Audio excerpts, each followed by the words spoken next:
Hello, everybody. Welcome to another weekly roundup of survival game news. We're covering April 11th to April 17th, 2025 today. And wow, we have some good news. We have some bad news. We have some shocking news. We got the whole tableau, if you will. So let's get into it. On April 11th, ARK had a sort of announcement. They basically announced that the Excellent Adventure event was going to be launching on April 16th. And they were also opening up transfers for the Astraeos map. So basically, the official Astraeos server transfers are now fully open. So players can move items, creatures, characters onto the map without, restriction. You don't have to you can go between, basically. So basically, if that's something that you've been waiting for to kind of give that map a go, this is the best time to do so. And then obviously on April 16th, they officially released the Excellent Adventure that went live. So the start date of that is the April 16th, and it's going to run until April 30th, which is a Wednesday, just FYI. Now during this event, the rates for the PvP and PvE servers, you're looking at 2 times harvesting, taming, experience, and breeding. For small tribe servers, you're looking at 4.5 times harvesting, taming, and experience, and you're going to get 4 times breeding. For Arcopolis, something like that, servers, you're looking at 5 times harvesting, taming, experience, and breeding. Now, on the weekends, while this event is live, you're actually going to get a little bit more boost. So, for, again, PvP and PvE servers, you're actually going to have 3 times harvesting, taming, experience, and breeding.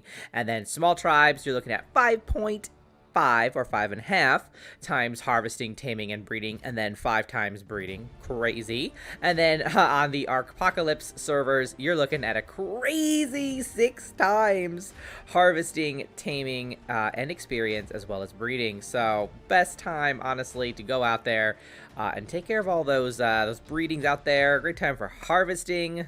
This is the time. Now, this event is also going to bring in some new event items. I think there's like a flower wreath, some new skins for yourself, for certain dinos. But everything else is going to be kind of like the same that we have seen so far. So that is the good old ARK Excellent event. There was some sad news on April 15th about Dune Awakening.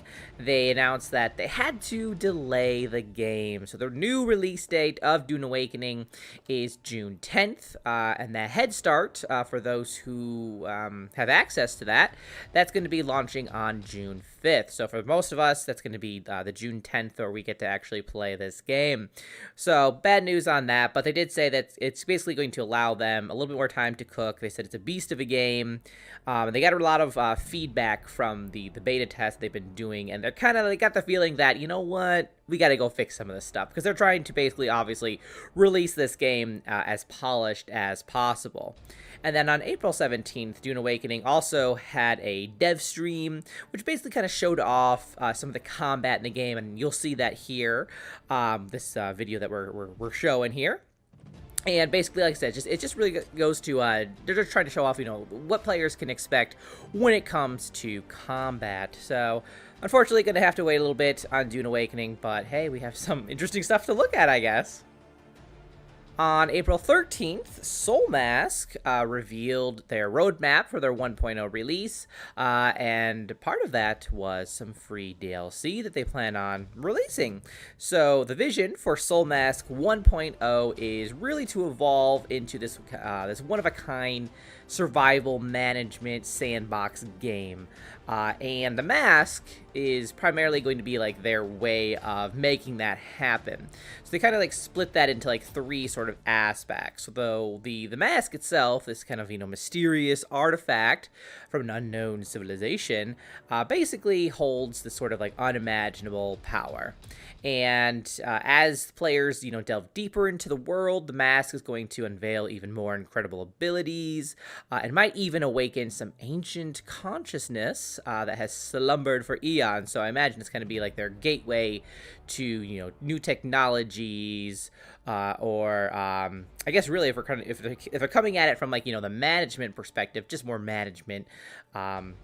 features. So the other kind of aspect is the tribes. So with the mask's help, the player's ability to manage and grow their tribes will become stronger than ever. So the automation technologies from the mask can also basically extend the player's clan's influence far and wide. But obviously the goal here is to build a civilization of your own. And that kind of leads into the third aspect, which is civilization. So the mask's influence stretches far beyond a single ancient culture. In the future, they plan on allowing players to uncover multiple ruins from distant past civilizations, even civilizations shaped by completely different cultures. And that kind of leads into the free DLC, which they are calling the Mysteries of the Ancient Oriental, which makes me cringe a little bit, but it's fine. So chieftains basically are sensing this kind of mysterious power stirring from beneath the sea, and kind of begs the question, what long-forgotten force is calling to us players from the ruins buried in sand and seawater for thousands of years. So that's basically going to be a whole new civilization for players to explore, which obviously is probably going to bring in some new NPCs, some new abilities, all of that. And then they're also bringing in another free major update, which is an automated clan, basically. So this is basically allows players to no longer have to do things like building a structure brick by brick or moving endless resources across camps. So it sounds like they're gonna have clan to clan transfers and such, which obviously they're going to go into more detail when those things are more fine-tuned. But basically we're looking at some free DLC and some free new updates from Soulmask in 2020 later in 2025. Now the huge crazy news happened on April 15th. RuneScape Dragonwilds had a shadow drop, just completely just came active, released out of nowhere. And this was like a week or two after they even announced that this was a thing, that they were making this game. And then poof, there it is. It's now available. So you guys can go ahead and go and buy RuneScape Dragonwilds right now. It is in early access, I believe. So keep that in mind, but it is out, it is available, and right now, there's over 5,000 reviews on it, at the time of recording anyway, and that is holding at very positive, and I've been hearing a lot of good things about this game. I know that I plan on playing it as well. I'll probably be doing a little first look, so if you're curious about it, make sure you subscribe so you can see, what it's looking like, and see if it's interesting to you, and if that's something that you want to spend your money on, but also your time on. But that was crazy, I have to say, because it was just like and then boom, RuneScape suddenly out. Crazy. But yeah, let me know. That's kind of it for this week when it comes to survival game news. Let me know if any of this was shocking to you, or bummed out, especially about the Dune Awakening. That's obviously disappointing, but we want a good game, right? We want a nice polished game, so makes sense. But I'll see you guys next week for another survival game news roundup. Till then, keep surviving and keep thriving.